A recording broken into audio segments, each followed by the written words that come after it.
ભરથરી માથા મીંડો પસાડવા, પિંગળા હું તારા વગર નહીં રહી શકું, પિંગળા હું તારા વગર નહીં રહી શકું. અને ગુરુ મહારાજને ખબર પડી. ગુરુ મહારાજ આવ્યા. ગુરુ મહારાજના પગમાં પડીને ભરથરી કરગરે છે, બાપુ બાપુ આને કંઈક કરો, બાપુ આને હજીવન કરો, બાપુ આને હજીવન કરો. ગુરુ મહારાજ કે આ તમે જ ઊભું કર્યું છે ને હવે તમે મને કહો છો ઊભો કરો આને. આ કરવાની જરૂર શું હતી? એ કે બાપુ તમારા પગ પકડું, મારી ભૂલ થઈ જાય, મારું આમ થઈ ગયું, મારું આમ થઈ ગયું. એ કે ભાઈ મરેલા જીવતા થાય તો માણાની આ લાઈનો લાગે. મારી એવી થોડી તાકાત હોય કે મરેલા હું જીવતા કરી શકું. એમ કરતા કરતા શમશાન યાત્રા તૈયાર થઈ અને માણસો બધા શમશાને જવા માંડ્યા. શમશાન યાત્રા હાલીને બાપુ ભરથરી વાંહે ગાંડો પાગલ થઈ ગયો.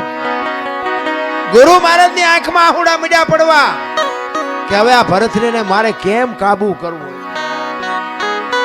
કે પાગલ થઈ જાય ને તો આખો 92 લાખ માળવો નોથારો થઈ જાય કે આ 92 લાખ માળવાને કોણ હાચવશે. એમ કરતા કરતા શમશાનમાં ગયા. એ લાકડા ગોઠવા ને પિંગળાને માથે ગોઠવી અને બાપુ ભરથરી ગાંડો તૂર થયો. અને એમાં કુદરતને વાત રાખવીને એક ગુંદકાનો આત્મો આમ જાતો હતો અને સદગુરુ મહારાજ એના ભજનના બળથી આમ જોઈ ગયા કે આત્મો હારો નથી, પણ આ ભરથરીને કાબુ કરવા માટે જો આ પિંગળામાં નાખું પિંગળા બેઠી થાય ને તો ભરથરી બાપુ ઠેકાણે આવી જાય. એ ગુંદકાનો આત્મો બાપુ પકડી અને પિંગળાના ખોળિયામાં નાખ્યો અને પિંગળા બેઠી થઈ. ભરથરી ભાનમાં આવી ગયો પણ અસલ પિંગળા બાપુ મરી જઈ હતી. એ પછી ઘોડેસવારનો ને અશ્વપાલનો ને એ બધો ઇતિહાસ છે ને એ પછીનો છે. બાકી 92 લાખ માળવાનું બૈરું બાપુ એવું ન હોય જેવું તેવું. કહેવાનો મારો અર્થ કે જે સત્ય છે ને એને છુપાવ્યું છે કઈ. આ રામાયણ છે, રામાયણ તમે જો ઘણા બધા એમ કે લંકા હનુમાનજી હળગાવી. હું એમ કહું હનુમાનજી હળગાવી જ નથી. લ્યો બોલો, લંકા વાળાએ જ હળગાવી છે, હનુમાનજી હળગાવી. દિવાળી કોને મૂકી હતી? ઓલો બચવા હાટું માણા ભાગા ભાગ આપણને કોઈ હળગાવે ભાગા ભાગ ન કર્યું. ગોદડા એમને જ વીટાડ્યા હતા, તેલ એમને રેડ્યું હતું, દિવાળી એમને મૂકી હતી. હનુમાનજી તો બચવા હાટું ભાગ્યા. હવે ગોદડા હળગતા વેરાણા લંકા હળગી, એમાં હનુમાનનો વાંક શું? હનુમાનજી લંકા હળગાવી, હનુમાનજી હળગાવી જ નથી. અને આખી દુનિયાને ખબર છે પાકું કોઈ કરતું જ નથી. બીજી વાત તમને કરું કે સીતાજી જનક મહારાજની દીકરી મિથિલા નરેશ હવે શિવ ધનુષનું ઘોડો ઘોડો કરીને ફરતા હતા. અને પછી જનક મહારાજ જોઈ ગયા કે હવે આ શિવ ધનુષને મારી દીકરી જો ઘોડો ઘોડો કરીને ફરતી હોય તો આના મૂર્તિયા હાટું શું? આના માટે મૂર્તિઓ મારે કેવો ગોતું? એટલે પછી સંયમવર રચવાનું નક્કી કર્યું કે આ ધનુષને જે ભાંગે એને મારી દીકરી વરમાળા પહેરાવે.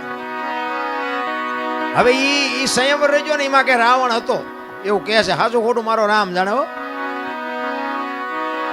ઈ રાવણ થી કે ચોખા જેટલું ધનુષ હેલ્યું નહોતું. હવે એનેથી ચોખા જેટલું ધનુષ નું હેલ્યું તો વનમાંથી સીતાજીને આખે આખા ઉપાડી ગયો. આનું શું કારણ? આખે આખા સીતાજી ઉપડે. સીતાજી ઘોડો ઘોડો કરીને ફરતા હતા. ઈવડું એ ધનુષ રાવણ હલાવી ન હોય. અને વનમાંથી જેથી લક્ષ્મણ રેખા ઓળંગી ગયા અને સીતાજી આખે આખા ઉપાડી ગયો. આપણને માયનામાં આવે. પણ આમાં એક વાત પડી છે.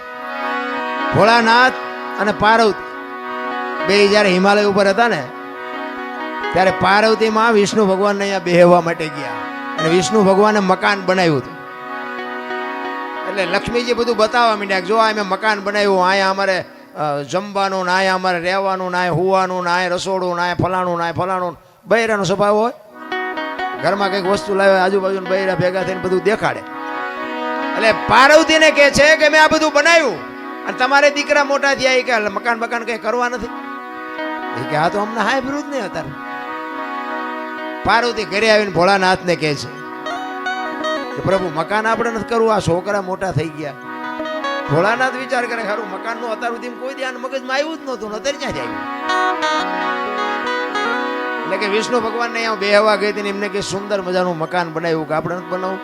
એટલે કે એ વાત સાચી તમારી, પણ કે આપણી પાસે પૈસા નથી. હું તમને ભભૂતિ આપું, ભભૂતિ લઈને જાઓ વિષ્ણુ ભગવાન ભાઈ એના બરોબર હોનું લઈ આવ્યો અને હોનું વેચીને આપણે મકાન કરીએ. કારણ કે આપણી પાસે પૈસા છે નહીં. ભોળાનાથને ખીસું જ નહોતું, પૈસા ક્યાંથી હોય રાખવા જ. એટલે ભભૂતિ આપીને એટલે પાર્વતી કહે છે કે આટલી ભભૂતિમાં કેટલું હોનું આવશે કે પણ લઈ તો જાઓ, એટલું તો લઈ આવો, પછી કંઈક આગળ જોઈશું. એ ભભૂતિ લઈ અને પાર્વતીમાં ગયા છે. અને ત્યાં જઈ અને પછી કીધું કે આના બરોબર અમને હોનું આપો. હવે સાબડા મૂક્યો, ભોળાનાથની ભભૂતિ ઊંચી થાય. બાપુ હોનાના ઢગલા મીડ્યા કરવા હો, ગાડા ભરી ભરીને હોનું મીડ્યું જવાનું, સાબડું ઊંચું ન થાય. હવે અહીંયા ઢગલે ઢગલા થયા હોનાના. પછી કે એટલું બધું હોનું જતા ઈંટું પાણાનું શું માથાકૂટ કર્યું, હોનાનું જ બનાવાય ને. એ હોનાનું મકાન બનાવ્યું અને વાસ્તુ પૂજન કરવા માટે તેથી સારામાં સારો વિદ્વાનમાં વિદ્વાન બ્રાહ્મણ રાવણ, એ રાવણને બાપુ અહીંયા વાસ્તુ પૂજન કરવા માટે બોલાયો. એ વાસ્તુ પૂજન કર્યું ને પછી ભોળાનાથને તો ખબર, એ તો બાપુ ત્રિલોકનો નાથ, એને ન ખબર હોય. એટલે પેલા પાર્વતી પાસે ગયા કે આ ભૂદેવને શું આપશું આપણે દક્ષિણામાં? એ કે એને રાજી કરી દો, જે માગે આપી દે. એ કે જો જે માગશે આપી દે, પછી મારી માએ લોહી ન પીતા. કારણ કે હવે આપણું આપણે એક પ્લાસ્ટર કર્યું હોય તો બૈરું રાજીનું રેડ થઈ જાય, બદલે આખું હોનાનું મકાન એટલે બૈરું રાજી કેટલું હોય. એ કે એને જે જોઈએ આપી દો, પણ એનું મન છે જે નહોતું ભાઈ. એ કે વાંધો નહીં. અહીંયા ગયા, રાવણને કીધું ભૂદેવ બોલો હું આપું? એ કે જે આપવું એ આપો ને. કે ના તમે માગો એ આજ આપવું છે. એ કે આવું મારે એક મકાન જોયું છે. ભોળાનાથ કે તથાસ્તુ. પાર્વતી પાસે આવ્યા. એ કે હાલો કે ચિંપા કે મહણિયામાં. એ કે કાં? એ કે આ મેં બામણને આપી દીધું દક્ષિણામાં. એ કે હું કામ આપ્યું? એ કે કકળાટ ન કરશો, તમને પેલા પૂછીને ગયો તો કે માગે એ આપી દઈશ. અને પછી બાપુ પાર્વતી ગયા અહીંયા રાવણની પાસે. અને રાવણ પાસે જઈને બાપુ પાર્વતી કહે છે કે ભૂદેવ ભૂદેવ માંડ માંડ મકાન બનાવ્યું, તમે લઈ લીધું ને? લઈ લ્યો, પણ આ મકાન ને જો એક દી ભડકે ન બાળું તો હું શક્તિ નહીં લખવું, અહીંયા લખી લેજો. આ સીતાજીને બાપુ અહીંયા જવાનું જ હતું. નકર સીતાજીની બાપુ એની સામે દ્રષ્ટિ પડે ને તો રાવણની રાખ બાપુ આ ધરતી ઉપર ન પડે, રાખ ઉડી જાય. ઈ દીકરી હતી સીતાજીને. તમે શું માનો છો? એની તાકાત જ નથી કે રાવણ એની સામે દ્રષ્ટિ કરે. અને રાવણે બાપુ સીતાજીને ઉપાડ્યા ને તારે માં કહીને ઉપાડ્યા છે કે માં તું આવ્યો ને તો મારો બાપ આવે, અને ઈ મને મારે ને તો મને મુક્તિ મળે, અને અહીંયા આવે ને તો મારી લંકા પવિત્ર થાય. બાપુ રાવણ જેવો તેવો નહોતો. ચાર વેદ જેના મોઢે હોય, નવ ગ્રહ જેને ઢોલીએ બાંધ્યા હોય, પવન પાણી ભરે વાહ વાસીદું કરે, ગણે ગાયું ચારે, રવિ રસોઈ બનાવે, શિવ જેનો ભંડારી હોય, યમના દૂત બાપુ એને રજા લેવા આવવું પડે કે અમે એનો જીવ લેવા જઈએ છીએ. એ અને આ ધરતી ઉપર 14 ચોકડીનું રાજ કર્યું રાવણે. સતયુગ, દ્વાપર, ત્રેતા ને કળિયુગ, 4 યુગની એક ચોકડી થાય. 14 ચોકું ને 56 યુગ સુધી આ ધરતી ઉપર રાવણ રહ્યો છે, એવું કહે છે સંતો. કેટલું એનું તપોબળ છે, કેટલો વિદ્વાન છે.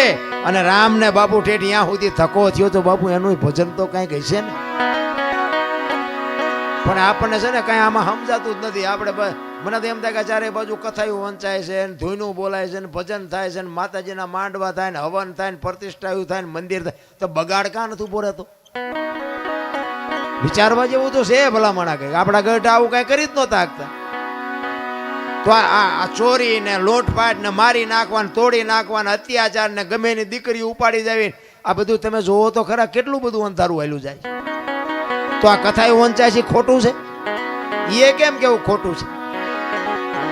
હવે આમાં માણસના જીવનમાં જો ઉતરે નહીં આ વાત તો આ કથામાં ફાયદો કોને? મંડપ વાળાને, સાઉન્ડ વાળાને, સાજિંદાને, અમારા જેવા કલાકારને, રસોઈઓ હોય એને, બાકી કોને ફાયદો? હવે તો આ 2-5 લાખ રૂપિયા 10 લાખ રૂપિયા આમાં નાખવા દેના કરતા પાદરા ગાયું ખડમાં દઈ દીધા હોય તો. ગામો ગામ કથાયું વંચાય, ગામો ગામ.